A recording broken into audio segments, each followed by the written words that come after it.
You are listening to UpTalk with Sean Conahan. The gloves are off, and it's time to have a chat. Hello, people. What is going on? I hope you're good. Thank you for joining me on the podcast, as always. We'll start off with a trigger warning. You're going to hear conversations and topics that could be disturbing to you and may trigger you.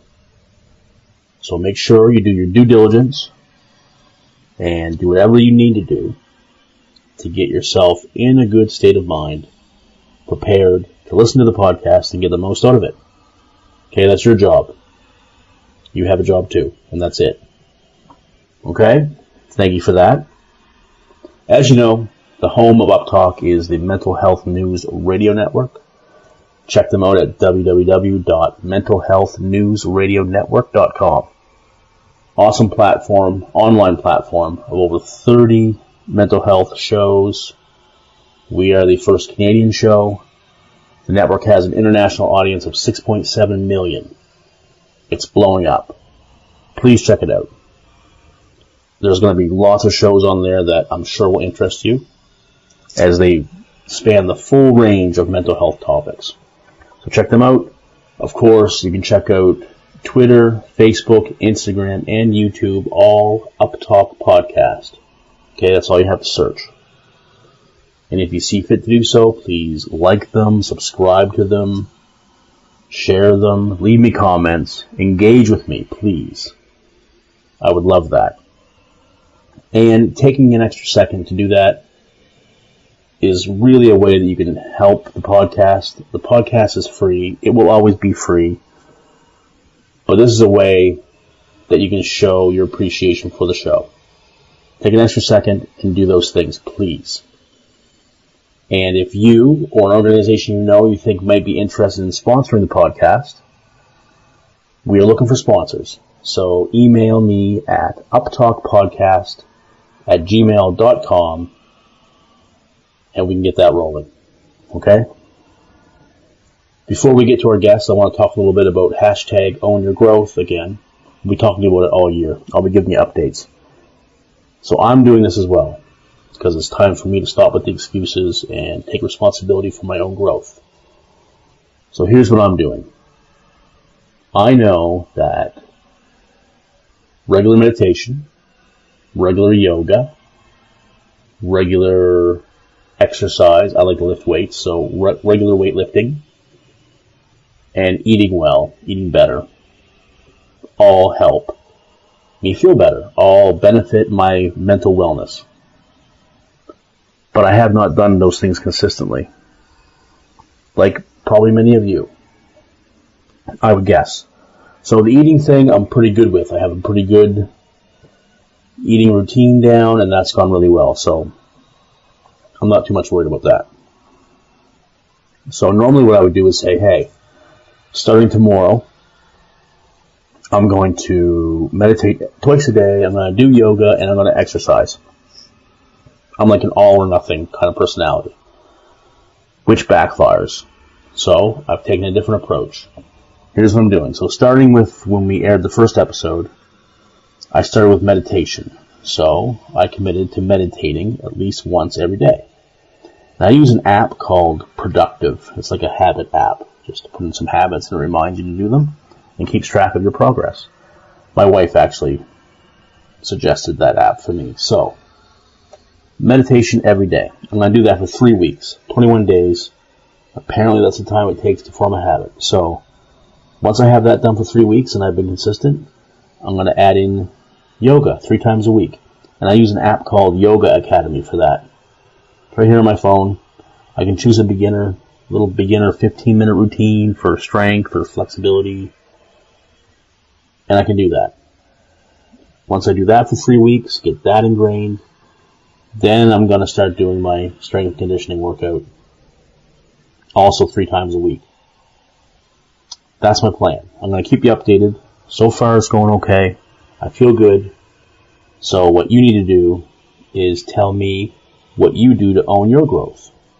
So post on your Instagram, Facebook, Twitter, or you can post on my pages.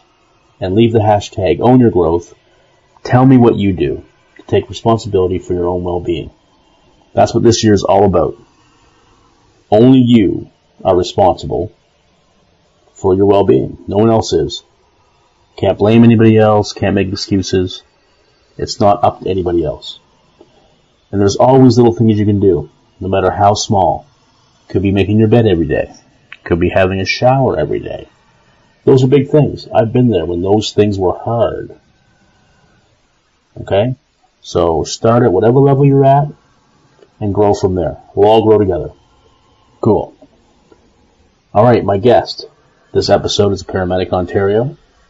We actually had his wife Mindy on last season. If you haven't heard that episode, you have to go back and listen to it because she has the most awesome voice ever.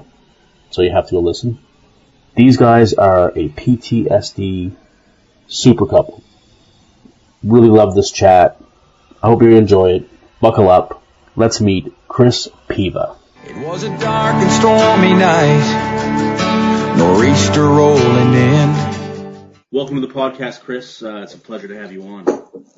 Oh, thanks for having me, Sean. This is like a total honor. The honor's mine. We've been trying to get this done for a while now, ever since I met you in Toronto at the Tema Gala at the time. Yeah. And trying to do this, and of course hasn't happened yet, but obviously it was meant to happen now. I had your wonderful wife Mindy on last season. Yeah. So I can tell you that your voice is nowhere near as entertaining as hers. But that's why I married her. I know exactly, but it's going to be good. It's going to be great. Yeah. So, Chris, for those of us who, for those listeners that don't know you very well, and I'm still, getting to know you, yeah. Tell us a little bit about, where you grew up, how you grew up, and what led you to want to be a paramedic.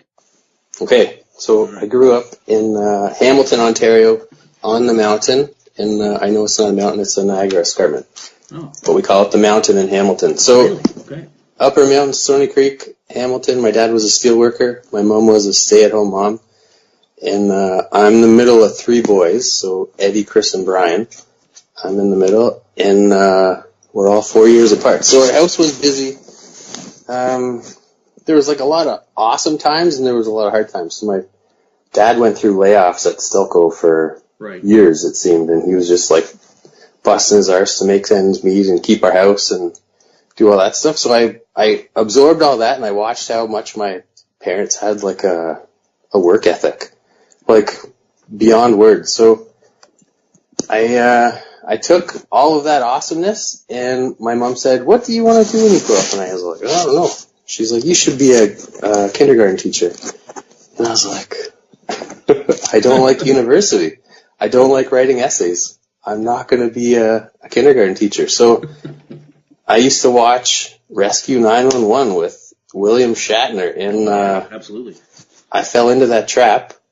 How it was all glorified, and I applied to Centennial College.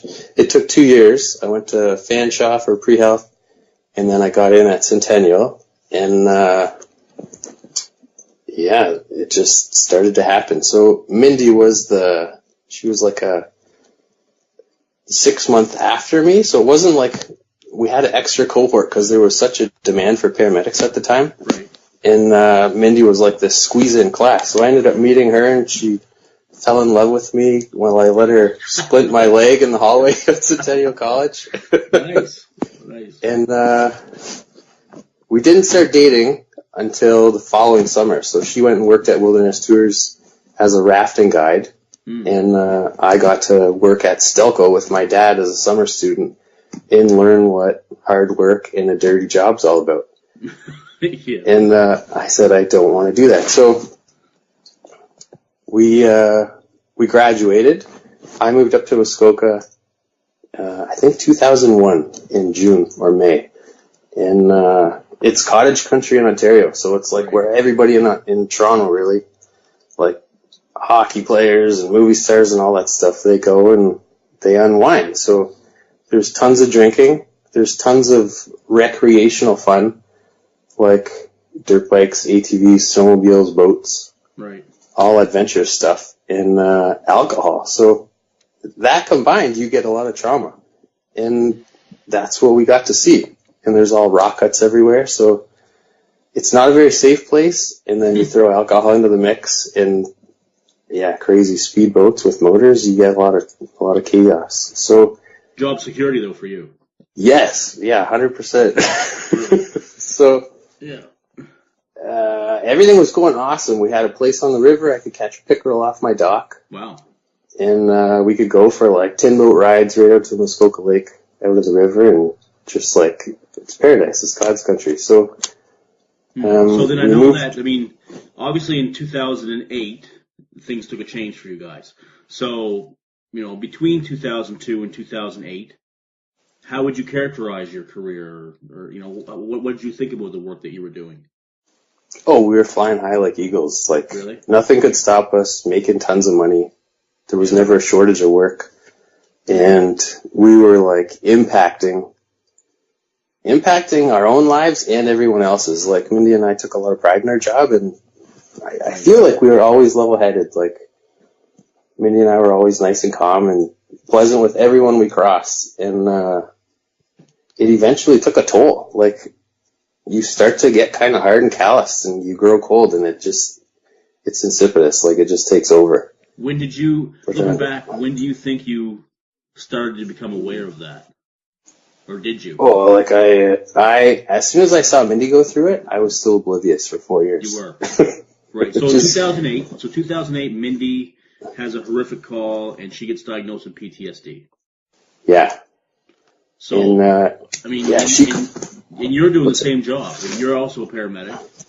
And you see that, you know, the person that you love and a fellow paramedic is going through this. How does that affect you? So, like, you don't know what's happening. All of a sudden, your awesome life and your awesome wife, everything that you've worked hard to get, it's still all there. It just gets really, really messy, and you don't know what's going on. Like, I didn't know what was inside Mindy's head, truly, until I went through it myself. And, looking back, the one thing Mindy always says that was, like, the thing that saved her was I would just sit on our kitchen counter, and she would just talk. And I would just listen. And she said there's like in her presentation that she did with Tema and stuff like that, she's got a picture of my face doing the look that I would give her on this counter while she talked. And it's just like a look of understanding, no judgment, and just love. Like, right. I don't know what is going on right now, but I'm here with you, and I'm in it, and I'm not going anywhere. And that's what you got to do for your spouse when they start to sink. Right. And I don't know if it is a skill that I got from my parents. I don't know if it's a skill that I got from being a paramedic. Like, I think everything adds together and it makes you who you are. So right. I can thank everything that got me to that point where I was able to sit down and help Mindy and not run the other way and be like, oh, I'm not taking this. What happened to my wife? She's going, nothing's the same. Like, it's easy to do that. It's hard to stick it out, but it's the right thing to do. Right. Yeah, for sure. So obviously, I mean, you got diagnosed in 2008, and then you have a few years, 3 or 4 years, where you're healing back, and then all of a sudden you get a bad call. Yeah, it was awesome. So yeah. we raised our son. So we had him. Mindy went off in August, right, 2008. Braden was born April 2009. So we didn't have much time to get our feet underneath us. And then Braden came along, Mindy did the struggle. We just kind of battled through. And here I am working totally oblivious about this whole post-traumatic stress disorder. Like, my wife's gone through it. It's not going to happen to me because it can't. It was just the stars aligned for Mindy. Who's to say they're going to align for me? Right. And they did. So one night I just did this crazy call with my buddy PJ. He's still off from that same call as well. Oh, wow. And okay. it was just the worst of humanity, trauma related. Right. It didn't make sense. So, I always say, if it was like suicide by train, it would have made sense to see what I saw. Right. But it didn't make sense that it was in somebody's house. Right. So, like, through going to a psychologist, I learned all these awesome things about why my brain did what it did. Like, why my brain automatically is trying to protect me by making me isolate, like, doing all that crazy stuff. Right. So, if I go back to, like, that night, what did I do? Like, if somebody out there is listening and they're like, oh man, yeah, what do I do if, like, I don't know what to do? Like, how do you recognize it? Right. So, my friend PJ and I, like, we got back to the base, and, like, we booked off right away, got back to the base, and we kind of just walked around like zombies. We weren't doing anything. We were just kind of, like, moving stuff, bumping into each other. Like, it was a total fog. And, we both had to go and have, like, showers.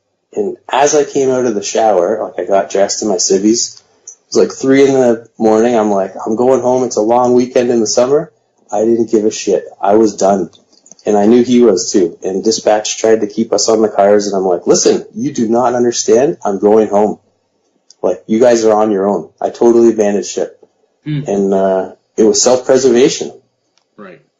So as I got my civvies on and was going into the hallway, I could hear one of our, like, supervisors talking with PJ. And he's sliming PJ to no end. Really? He is telling PJ all his horror stories and all the stuff that he's seen and all the stuff over, like, a 30-year career. And I just walked in and I was like, I swore, and I was like, what the F are you saying right now? I went and stood over them and I said, you're done. PJ, we're out of here. I'm like, fill out the Form 7 with WSIB. Let's go. Because I knew, like, I had this knowledge from Mindy, but I didn't know how to use it until that night. Yeah. And we left. So we carpooled. We had like a half hour to chat with ourselves on the ride home. And I was like, I knew it and PJ knew it. He wasn't there yet. But I said, I think I'm done. Like, I don't think I'm going back to this job. And he's like, yeah, man. He's like, that was like the most intense thing we've ever seen. Like, it was beyond recognition and beyond comprehension. Right. And it was too much for our bodies to handle. Yeah. And we listened. We didn't listen to management that says, go back the very next shift, work through it. It happens to all of us. Like, that's the message. Yeah, that's the message that was being relayed, like, whatever, 6 years ago or 7 years ago. Right. Hopefully things have changed now. But, yeah, then we started the process. So we did, like I said, PJ, we got to get a psychologist. So right away we went to our doctors, family doctors. Right. Told them what was going on, and they booked us off work. They say, like, whatever, Chris is off for 2 weeks upon further notice. And, like, just generic, and then I got referred to a psychologist. And the first one that I went to, he was actually a psychiatrist, and he squeezed me in last minute before he was, like, flying to Texas or something. So I don't think he really gave me enough time. But he ended up not diagnosing me, but he prescribed me Prozac and Sudoku puzzles to keep my mind busy while at work.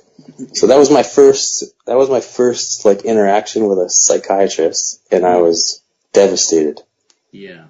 I left bawling. I called Mindy. She's like, turn around and go back to our doctors and get them to send you to somebody else. And I did. So I found another new psychologist. We started like maybe a couple days later. Right. And like she fortunately squeezed me in, and there wasn't like a crazy waiting list like there is now. And we just started doing therapy. So I have a few questions. So yeah. What kind of therapies did you try? Because I know, like, myself, I did EMDR, and I know there's also, cognitive behavioral therapy and all this other kind of stuff. Did you go through any of those? Yeah, so we tried EMDR. It wasn't for me. Right. And she used to do mind entrainment therapy. I can't remember what the acronym was for it, but I basically watch a computer screen, and I would have to, like, focus my brain waves and concentrate to make this program kind of work. Like, it was always a guy driving through the Rocky Mountains, like a cartoon. Right. And it would get all glitchy if you were distracted, but if you could focus, it would, yeah. So she was like way ahead of her time, and I think when I was doing that, I needed more talk therapy rather than the technology piece. So like now, I've done a lot of talk therapy, and I have a lot of understanding for why my body's doing the way it's doing things.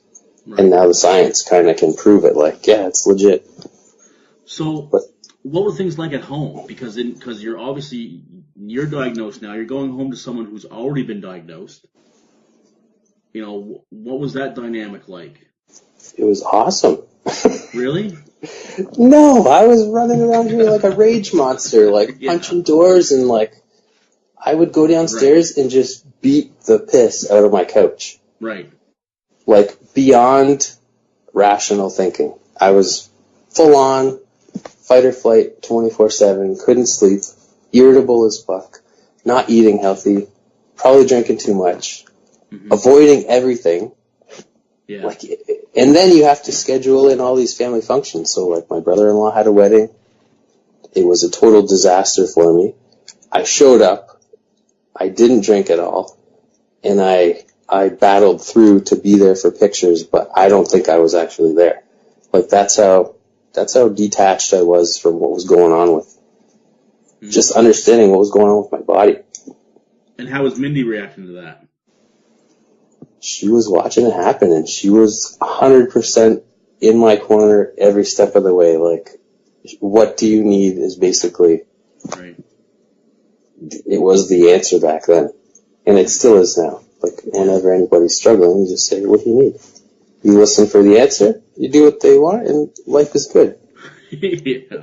Yeah. So a big question I have for you is this, because this I had a similar kind of thing. My wife has MS, so to put it in, to be blunt about it, when we entered our relationship, she was supposed to be the caregiver, and I was going to be the caregiver and the one that would keep everything on track when she was sick or when she had bad times. So then when I got sick, there was an enormous amount of guilt that I felt because I'm not supposed to be the one that's sick or that got sick, if you know what I mean. Yeah. Did you have any feelings like that? Of, like I was supposed to be the good, the good one, the healthy one. Yeah, and that feeling that you have is totally normal. Yeah. Like your body is so intuitive that it does everything for a reason. And it's the understanding part. It's once you start to put the pieces together to say, you know what, maybe this guilt, it actually doesn't do anything for me. No. Guilt is totally useless. But it's a natural feeling that comes on. And you have to develop strategies to kind of basically erase the guilt and know that you're doing your best. Yeah. You're here for the long haul, and you can only do what you can do, and you can only do what you know. Right. Yeah. Yeah, I just found that, I mean, I still carry some of that with me today. Like, I just found that was a really hard thing to get over like, I was supposed to be the low-maintenance one. Like, not the one that needed a whole bunch of stuff, right? Yeah. Or the one that was blowing up and angry and all that kind of stuff, right? The thing is, like, you didn't do it on purpose. This is something that happened as a result of you doing a noble job. Right. Right. So, yeah, like, for sure. Yeah. The new thing I've learned is, and this is, like, within the last maybe 2 weeks, right. is love and light. If you send anything, like right now, I'm sending you love and light. Like, you can only... Hey, brother. Yeah. I don't know. Like, love and light it's healing because nothing can go wrong. Like, there's no bad coming from me sending you good vibes. No, not at all. It's just all good, and yeah, we're in it together. Yeah, for sure we are. So, all right, so you're going through your therapy, you're going through your healing process. How does that, how did you find that, looking back on it now? I mean, I know it's still ongoing. We never finish, but... Yeah, so I'm on psychologist number 3. So it's been since 2012. It's 2019 now. Right. Psychologist number 3. First one, she was amazing. She got me through the roughest patch. Right. And, like, I made an attempt to do return to work and all that stuff where I was riding third person, went on, like, another couple of doozy calls, and then finally realized, okay, I'm done. And, she got me all through that. And then I stopped going to see her because I reached maximum medical recovery. And I really disagree with it, because when are you actually fully healed? I don't think you ever are. Yeah. So I reached maximum medical recovery, in air quotes, with WSIB. And they said, well, let's send this guy back to school. Since he can't be a medic anymore, what do you want to do? So they have this whole process. You go and they assess you, like your mental capacity, how well you are with math, English, all that stuff. Right. And I got to pick that I wanted to become an electrician. Oh, okay.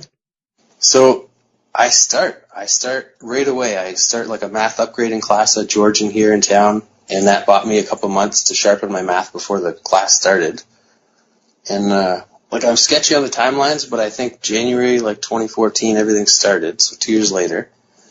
And then I was on the dean's list. I was doing awesome. Like, I was the old guy in class, but I didn't care. Like, I knew I wanted to study, I wanted to be successful, and I wanted to become an electrician. Right. And I got through like a year and a half of that, and then the computers portion started with robotics. Right. And I've never been computer savvy, and I totally just started to like fizzle out. So the added stress, like putting pressure on myself to succeed because I didn't want to let anybody else down. Right. Especially my family. Yeah. And I put too much pressure on myself, and I say that's when my clutch started slipping. So, like, suicide starts to enter your head. Right. You're like, man, why am I doing this? Like, I'm busting my ass.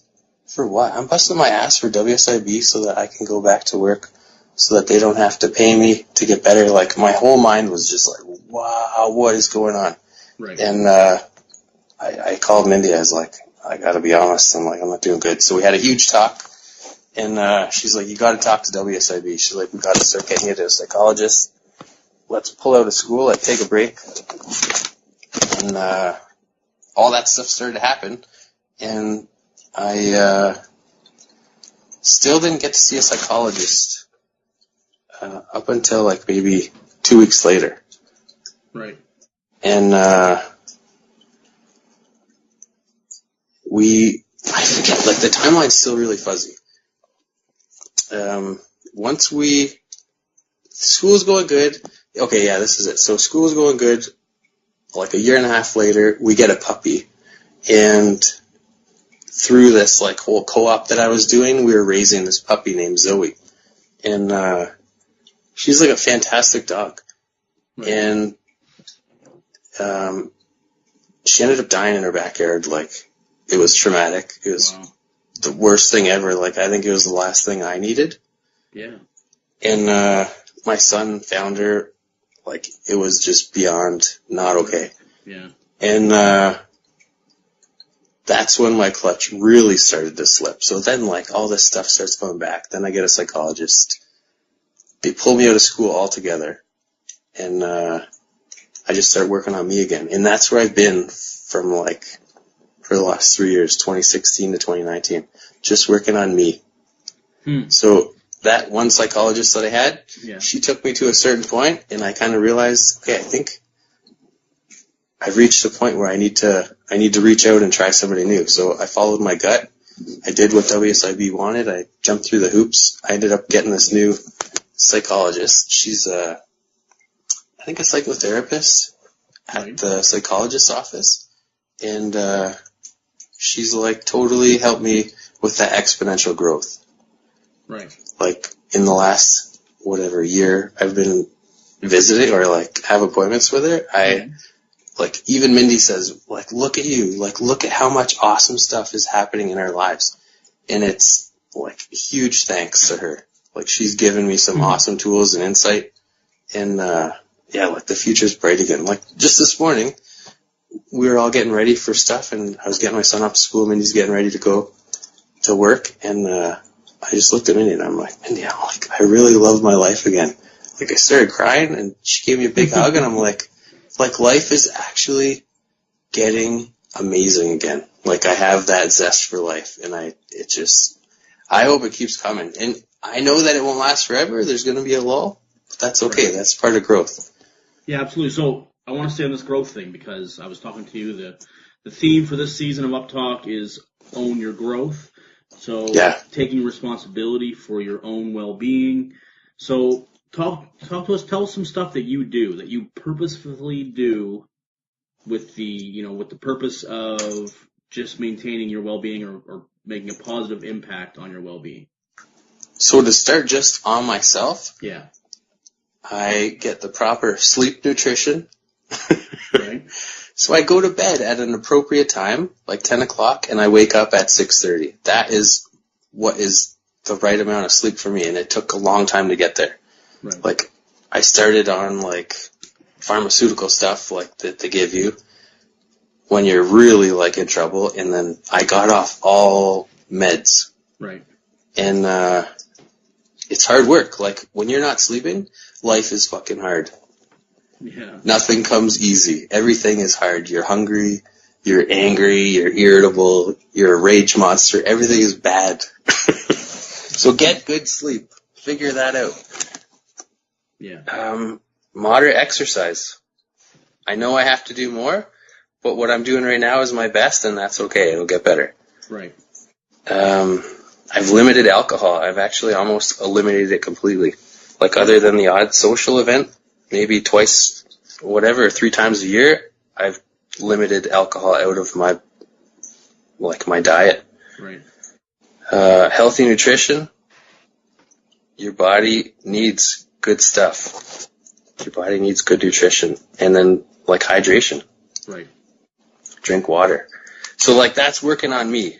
And then I know, like, okay, if I push too hard and I spread myself too thin, I'm not going to be good to anybody. Right. So, like, whether it's traveling or just saying, hey, you know what, I can't make this appointment, or I can't show up at that event in 2 weeks from now, that's your own self-care. Yeah. And it takes a long time to get there, and sometimes people, they're not really happy with you saying I can't or no, but you have to do what's right for you. Yeah. So that's what I do to work on me. Right. And then if I'm good, then I can give because I have the ability. Yeah. And I've chosen to, like, put a lot of energy into Wings of Change. So yeah, tell us about that. Yeah, like, when I was down and out, like, worst time, dog just died, got a new puppy again, like, not in school, I don't know what's going on. Mindy and I said, let's do Wings of Change. So we drove down to Barrie, like, a half hour away, and Natalie Harris was there. She opened the door, big, huge hug, and, like, it's totally snowballed from there.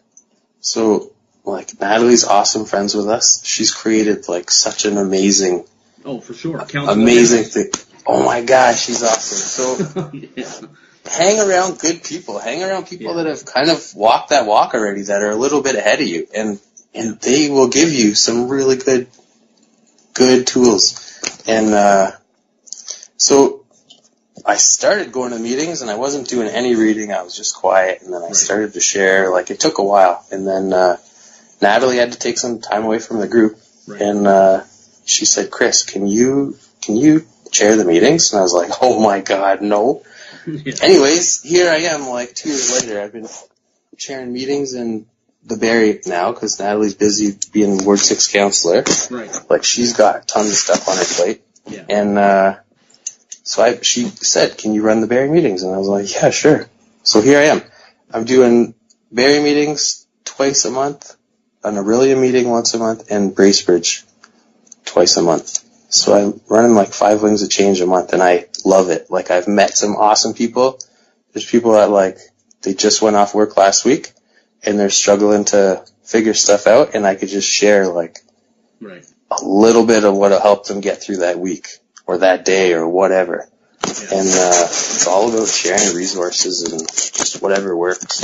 So Wings of Change is a group support meeting that you can go to. So if someone wants to find out information on that, if that sounds good to them, where can they go? Now you're putting me on the spot. There's a Wings of Change website. Perfect. I think if you just go into Google and say Wings of Change, you'll find it. Perfect. And find a meeting close to you. There's great people in there. Like your life is just gonna start to get awesome once you entertain a Wings of Change meeting and let it into your life. Perfect. All right, what else you been doing? What else you involved with? What is that right here? So Mindy and I, we hit up Can Praxis. Right. So Erin Alvarez, she said, "Hey, do you guys want to go to Can Praxis? There's an opening in May 2016 and maybe it was 2017." But we went, and it saved our marriage. So we were in a rough spot, and we were just kind of like spinning our wheels, not really sure what was going on. Like, I wasn't in a good place at all. Right. And we went to Can Praxis, and they taught Mindy and I how to communicate. So what is it? What's Can Praxis?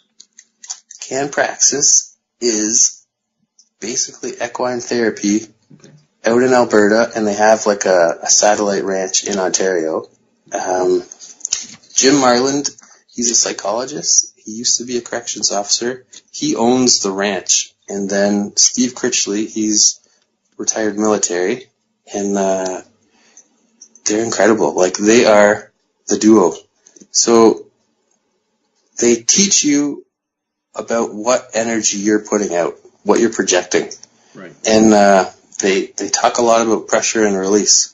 So when it transfers into the horses are like super intuitive, and they're energy feelers. Like, they know what you're thinking, which is mind-boggling to say, but I saw it firsthand. And I was skeptical. I was like, how is a horse going to help me? And there's like so many takeaways, but the one exercise Jim was running was trying to move a horse into a little hula hoop. Like, I don't know, maybe just get 1 foot in the hula hoop in the ring. So there were 6 of us all working together, all first responders, like police, fire, EMS, military, and we were trying to get this horse to move into the hoop just with 1 foot, just by walking towards it. And then as soon as it would move, you would kind of back off. So the horse wasn't moving for me. And I started noticing, well, I didn't notice at first, but I had anxiety. I had crazy anxiety. And I don't really know why. But I tried to move it with the energy that was in my body, and the horse wouldn't move. So this other guy comes over, and he goes, makes this big noise, and the horse kind of jumps up and moves and lands on the hula hoop. So I started laughing. I was like, oh my God, that was crazy. Like total kindergarten, immature, laughing when somebody farts in class. Like that kind of reaction. Right. And Jim stopped the program or the exercise, and he said, Chris, he's like, how come you're laughing right now? Like, totally inappropriate time to laugh. And I was like, I don't know. And then he's like, let's dig a little deeper. So he starts digging in my brain and finds out that it's my coping strategy. It's my coping strategy since I can remember. Yeah. In grade 2, that if, like, we painted my buddy's dad's fence when he was away at work one day, and we got brown paint all over the slide, the concrete, the pool, like there was paint everywhere. He started getting a strip torn off of my buddy, and I just laughed. And then he's like, Chris, go home. I'm like, okay. So the laughter and the smile was a safety mechanism that I would use as I would enter somebody's house. Right. And I would crack a one-liner and break the ice, break the tension, let everybody know that I was calm and I could bring a sense of peace. Right. And I relied heavily on it. So I learned this, and then it echoed into like my relationship with Mindy and Braden, where if Mindy's like saying, hey Chris, like blah blah blah, you gotta do it, and I'm sitting there smiling and laughing when she's being serious, right. That's an argument right there. Like, why? No. And same with my son. I'd be like, Braden, you gotta clean up your toys, and then you gotta go and get ready for school, with like laughing with a smile. Well, he's not taking me serious, and he didn't do what I wanted him to do. Right.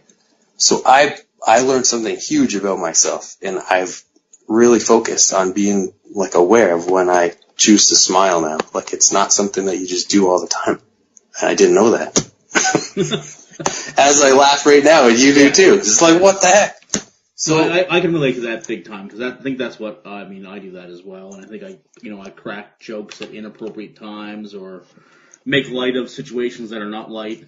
And, it's just a coping mechanism. It's just, this is about to be too much for me, so I'm trying to let off a little bit of steam. Yes. Yes, that's the thing. There's nothing wrong with it. But it doesn't work well in interpersonal relationships. It doesn't. Yes. And then once you bring in that piece of awareness, then you say, okay, now I get to do some like self-reflection, some work. Yeah. And that's when things get really cool. Yeah, for sure. Like, on my part, I know it bugs the fuck out of Amanda. Like, I frustrate the hell out of her because of my weird emotional responses to things that are like totally inappropriate. Yeah. But, it causes some tension, for sure. Look at that. Yeah. Crazy. It is crazy. Yeah. What else you got? What else you got to go? What else do you want to see? I know you have notes there, so bring it out. Yeah, I made so with all my crazy anxiety that I had this morning, because I knew we were talking at 1 o'clock, I used all this nervous energy and I wrote like a 2-page list. I have some pretty cool analogies that have really helped me, and then I want to talk about like camp faces too. Oh, well, okay, let's do that. Let's talk about camp faces. Do that first. Okay, so camp faces, we found out about it through Sid Gravel. He shared the, Sid is incredible. If you don't know who Sid is, type in Sid Gravel and you'll find out all about him. The guy's amazing. He's been on the podcast, so go look back at the early episodes. So. That's right. Look at that. Boom. Boom. Yeah. So he I guess put camp faces on our radar. Mindy applied and we got accepted. So we went last June. There was 2 separate weekends, and they had like, I want to say like 20 families each, full families, like people with newborns, like first responders, and then there was like people with like teenagers. Like it was a full spectrum, and they had us at Camp Maple Leaf, so everything was free. You just had to show up, and so it's a camp that basically is for families and for kids that have parents that like what is the meaning behind it?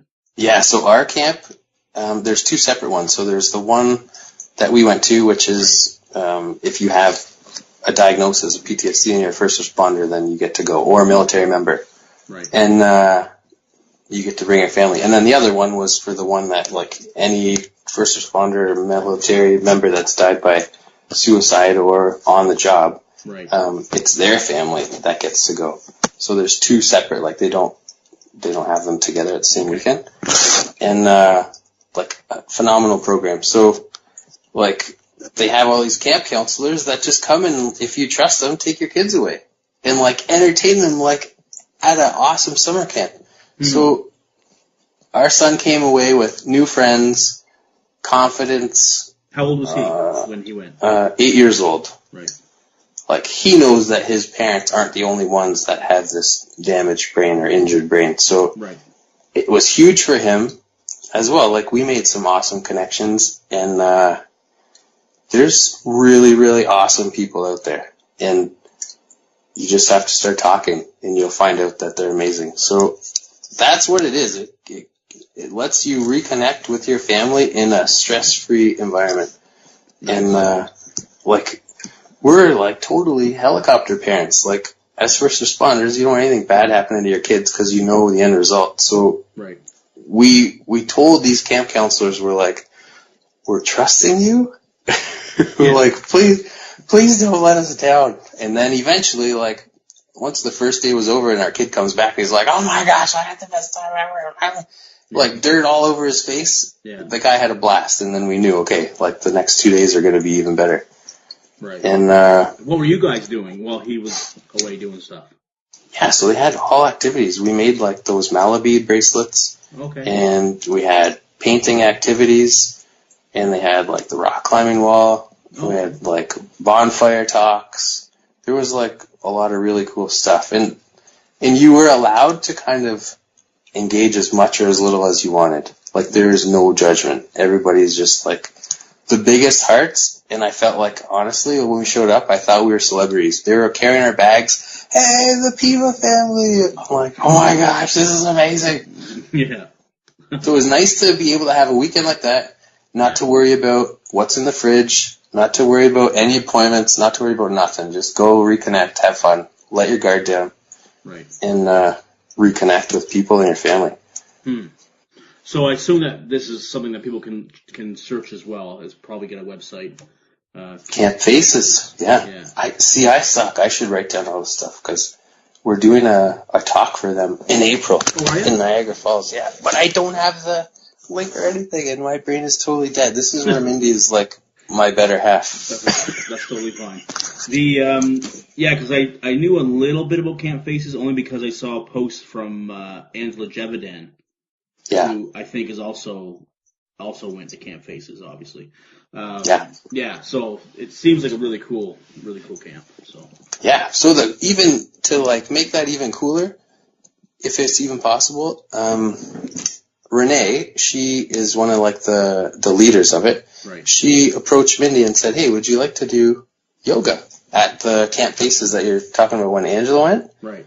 And Mindy was like, "Yeah, I'd love to." So Mindy went and did yoga for all those families and made like amazing connections. Right. And then Renee said, "So next year in the summer, we're running the same 2 programs. Would you guys like to be a mentor family?" We're like, "What? Are you?" So we get to go to Camp Faces for both weekends. My son, he honestly was like bouncing floor to ceiling on the bed. He was like, "Oh my gosh, we're going to Camp Faces. It's awesome." Right. I'm so excited for June to come. It's going to be awesome. Wicked. So yeah, it's like, I think awesome. Having things to look forward to is very huge in recovery. Yeah. You got to have stuff that excites you. You got to have stuff that you're passionate about. Yeah. And it's all about balance. That's hard. Tricky. Balance is tricky. Balance is tricky, yeah. Yeah, you got to, it's experimenting, really. Is this a little bit too much? Is it a little too little? And being aware of that when it is too much, too little. And having the awareness, yeah. Yeah, that's huge.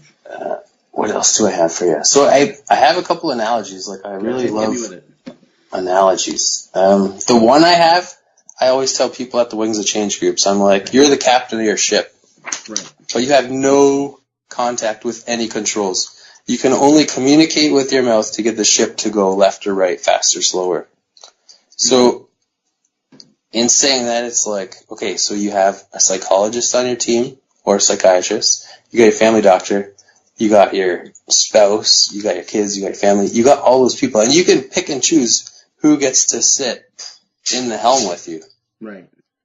And you get to choose where you get to go. Like, whether it's starting off where you're a first responder now, actively, and you're like, what do I do? What do I do right now? Like, is this really happening? You get to pick and choose who you get to help you get to that answer. Like, you're 100% in control. And it's empowering once you know that, because at first, when WSIB says, hey, this is your case number, and we want you to be respectful of appointments, we want you to take all your prescribed medication. If you don't, you will get cut off from your benefits. Like, they scared the shit out of me at that first phone call, and I was like, oh my gosh, like, I gotta do everything they say, otherwise they're gonna take all my money away and I'm gonna be screwed. Right. So, once you start to learn that it's not actually that scary, like, that guy, he doesn't work there anymore, fortunately, and I think... why. Wrong approach. Not sure. Scare tactics, scare tactics are always amazing. That works really well with people that were already struggling. Oh, so that, like, the whole system's changed, like, even since 2008, like, adjudicators have become more knowledgeable and more understanding. Like, they're more accepting of accommodating your needs rather than their idea of whatever you should be doing is, like, what else? So the highway of life analogy is always really good. Like, as things kind of come up, like either go through your head while you're sleeping or through the day, right. Whether it be like suicidal thoughts, whether it be something like road rage, or somebody cuts in front of you in line at the grocery store, you have the ability to let it pass. You have the ability to control your reaction. And it takes a lot of work. And it takes a lot of practice. And you don't have to let people's opinions, people's reactions, you don't have to let that control your life. Sure. And once you get there, like, it feels so good. You can go anywhere and do anything, and you can be safe while doing it. But 6 years ago, tell me that, I wouldn't believe you. I'd be like, whatever, man. Yeah, for sure. So what are you doing? You're like rummaging through bags or something. What are you doing? Oh, my dog wants outside. She's ringing the little bell on the door. She's like, really? Oh, I gotta go outside. I gotta go pee. Let the dog outside. Go ahead, taxi. So that's another thing. I when I was writing this 2-page little notes, I have the one says taxi. Right. So Taxi's that little dog that I had. Do you remember meeting her? She went to like that Temagal and all that stuff. Yeah, perfect. Yeah, I did. So she's my service dog, and I take her absolutely everywhere. And it's been like life changing. Really? And I don't know if really words describe it. Like, if you've had a dog, you have a great bond. Right. And they're just so in tune to you, so intuitive. They motivate you to go outside for a walk. Right. Like, I feel that guilt you were talking about. Like, if I don't take her for a walk, I'm like, oh yeah, we got to get outside and go do it. Right. But I have she's like instilled confidence in me again. That's like to be able to go outside, go to the grocery store. It gets me communicating with people. Oh, what kind of dog is it? Blah, blah, blah, blah. And I don't mind talking. Yeah. I think that's the biggest thing. That's the one of the biggest symptoms or takeaways from PTSD, or probably from other mental illnesses or injuries, is the lack of confidence. It totally strips you of all the confidence that you've built up over your lifetime to that point, and to the point where you aren't even confident to tie your shoes. Like, you're not confident to do the simplest of tasks that you never had to think about before. Yeah. It's brutal. Yeah, and that's and it robs your identity too. Like, you work really hard to become that awesome uniform person, and then all of a sudden you can't wear the uniform anymore. You're like, wow, what do I do now? Exactly. But there's awesome things, like wherever you want that big ship to go, it'll go, and you can do it. It's just a matter of putting the right energy into it at the right time and working hard. Yeah. No, don't quit. Totally agree. Yeah, don't quit before the miracle happens. Exactly. Yeah. Hal Hughes, thanks to Brother Hal Hughes from Project Trauma Support, that's what he always used to say. But nice. Yeah, that's another one. I want to try Project Trauma Support. I want to apply to that. It's awesome. Yeah. I can't say enough about Project Trauma Support. It's it's life changing. Another amazing group of people, which seems to. We're all, like, this whole community is filled with amazing groups of people, but just another amazing group of people, like, just awesome. And I can, if you ever want to get hooked up with them, you just let me know, because, we can make that happen. So. Yeah, well, at Camp Faces, that's where I met Rob Mitchell. Oh, you did, Rob Mitchell. Cool. So he was the guy that really helped me make a huge shift. So I had crazy confidence issue with taking Taxi out as a service dog to like grocery stores, or restaurants where you're not kind of accepted with a dog, where you get the stares and stuff like that. Yeah. And hanging out with Rob just for those 3 days at Camp Faces, he has his service dog Ben, and just the stuff that Rob had said to me, like, we would hang out on the picnic table at night after the kids went to bed and everything was quiet.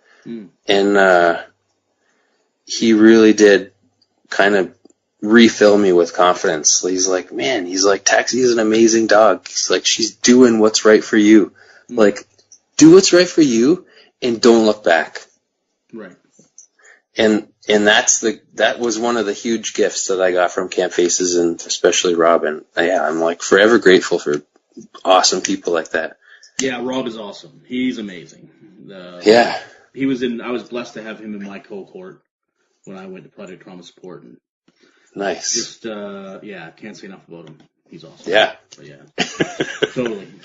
There's good people out there. Just find one and hang on tight. Yeah, you don't even have to find one. All you have to do is, like, send up the beacon, like the good person light. They're just like, that I need some help. As long as people know, they will come. Yep. Like, they will find you. As long as all they have to do is know that you need help. That's it. Yeah. Really, that's all you need to do. But I mean, how much time do we have left? We have as much time as you want, but there's no time limit on this podcast. So, but that's the hard thing is I say that it's easy, that all you have to do is let someone know, but obviously that's hard to do. Like, it's not. That's the first step. It's the 1,000-pound phone, which we've talked a little bit on the podcast before. It's not easy. However, it is the only thing you need to do. It's like just to say something. Yeah, put your hand up. Because nobody can guess, and we're obviously really good at putting on good faces and acting like everything is great. So really, the ones closest to us and around us a lot probably don't think anything's wrong, because that's the persona, that's what we put out. So what's that Jean Guy Poirier? He says, like, truth behind the smile. Yeah, another awesome. Like he hit the nail on the head. I'm like, the truth behind the smile. I'm like, you are brilliant, man. Yeah. Really are. Yeah. That's exactly what you and I both said. We were like, we can fake anything with a smile, but you are the only person that knows the truth. Yeah, that's right. And you have to find a way to tell somebody. You have to. It's just, that's what you have to do. Right? What else? There's one more thing. So this psychologist that I go to, she has these awesome theories, and they're like, they make total sense. So bear with me. I struggle with getting my thoughts out, but I'm getting better at it. And you're fine. Yeah, it's actually entertaining when you just have those long pauses where you're like, wow, my brain totally just cashed out on me. Yeah. So she, I'm sitting on my couch and I'm stop squeaking there. Yeah. Stupid leather. So, how you asked about childhood. Right. And where you kind of fit in your family. So her kind of theory is or the theory that maybe I pulled out of her advice or her wisdom was,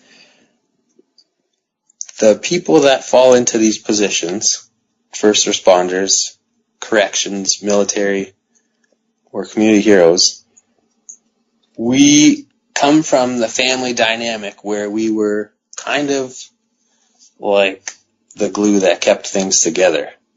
Right. Or that's at least our perceived perception from our childhood. And that was me spot on.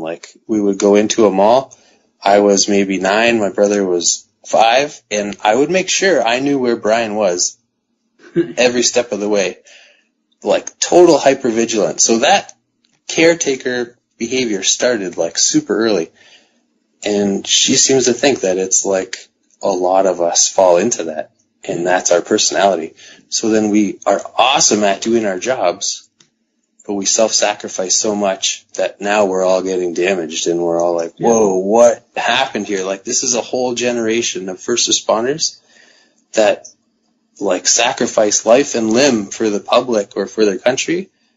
And now we're asking for help. And it's a whole generation was raised. And that's I think why it is there's so much noise around PTSD right now, is because there's so many people affected by it. Yeah, absolutely. I mean, we suck. We suck at looking after ourselves. That's a fact. Totally. We suck at looking after ourselves. Yeah. 100%. Totally awesome looking after other people, and then not after ourselves. It's a total imbalance, basically, is our work life versus looking after ourselves. Right? Yeah, it's all about finding that balance on the pendulum. Yeah, for sure. Pendulum of life. Yeah. So I got a question for you. So obviously, Mindy is big into yoga. Yeah. Right? So do you do yoga? We just went last night. We did. They had an acoustic yoga at this Nourish Nourish yoga studio in Aurelia, and it was actually like fantastic. It cost us a lot of money. Like, it cost us $70 because we like gave extra money for this guitar player that's like a struggling musician, and we paid to be in the studio, and then we paid for a babysitter. Right. But it was awesome. So but I have a yoga with an acoustic guitar player guy. Yeah, it was incredible. Huh. And like just within the last 2 weeks, we transferred our one spare room into a yoga studio. So like Mindy's got her yoga teacher training. Right. And like trauma yoga too. And having her run yoga classes in your house is like the best thing ever. And our son's really taken to meditation. Really? Yeah, he goes and he lights a candle and puts some incense, and he just goes and chills out when he knows he's fired up. Huh. Like his awareness, the stuff that he knows at 9 years old that I'm just figuring out like last week or the week before. Right. This guy is like set, like he's going to do big things. Huh. Wicked. Yeah. So. Oh, sorry, go ahead. You go. With the yoga, Mindy doing yoga, so she actually just went today back to that Nourish studio, and she's going to work on getting yoga for the helpers started out of that studio in Aurelia. So stand by. Oh, wicked. Yeah, let me know. Yeah. Yeah. So I'm going to ask you, now I'm going to ask you the question I ask everybody else, Chris. So if there's anybody listening right now that's struggling in any way whatsoever, and they were in front of you, what would you say to them? Phone me. 705-826-2481. No fucking around. Honestly, though, if it takes 5 minutes out of my life to like point somebody in the right direction, I am more than happy to do that. You're gonna get some crazy phone calls now, maybe. That's okay. That's totally okay. There's like 6 million people. If 100 of them call me, that's cool. Wicked. Like, I don't care. Yeah, I'm working on like being the best me, and helping others is what fills me up. Sign me on. Wicked. Thank you for that, brother. That's perfect. That's like the shortest one ever, but that's. I have one even shorter. That's a good answer. That's all right. That's a good answer. That's awesome. So, Chris, listen, I think that you're awesome. I think. Well, you're gonna make me blush. You're insanely positive, which I appreciate and is totally needed. You guys are like together the cutest couple that makes me want to puke that I ever met. Like, you're so cute, and but I'm glad that I'm glad that you guys are doing well, and that you found a way to make this work together, and that you support each other. And you seem genuinely interested in the others, passions and what they're doing, which is important. You gotta grow together. If you don't, you'll grow apart. Yeah, for sure. And I think that's highly prevalent in the first responder marriages, I would say. Yeah. Unfortunately, But so that, just thank you for what you do, and just keep doing what you're doing. I know you got some other things that are coming down the pipe that as soon as they are good to go, let me know, and we'll pump them out there. But big stuff. Yeah, big stuff. So just thank you, brother. Like, thanks for doing what you're doing. I'm so glad that you're doing well, and thank you for sharing your story. It's important to, in order to reinforce the fact that we're not alone. We're part of a huge community that is all looking for answers and are all looking for support. Just thank you for being part of it, and I'm blessed to know you, and thank you for coming on. Sean, you know what I always love about what you say at the end? What's that? More love, less judgment. Absolutely. Another Hal Hughes quote. I steal all his quotes. Oh, you know what? I thought it was you, and you're brilliant. I definitely use it the most now, though. But yeah, it came from him, and I use it, and I'll continue to use it because it's true. Everything that, like what you were saying, most things can be fixed. Just more love, less judgment. Like, yes, just calm the fuck down, settle down. Yes, and just give love. That's it, right? Yeah, and hang on to your opinions. You don't need to let everybody know them. No, not everything in your head needs to come out. Exactly. It doesn't. No. Oh, yeah. Cool, well, brother. it's entertainment anyway. Awesome. This has been wicked. Yeah. and we'll do it again. But all the best. Please say hi to Mindy for me, and take care of you and yours. And love you, brother. You too. Love you too, Sean. Cool, brother. Have a good one. You're awesome. Take care. Now my shift is finally over. I gotta deal with what's mine. Man, how positive is that guy? You can't talk to that guy and not smile. Thank you, Chris, for taking the time to tell your story. Love you, brother. So glad to know you and to get the chance to talk to you. It was awesome.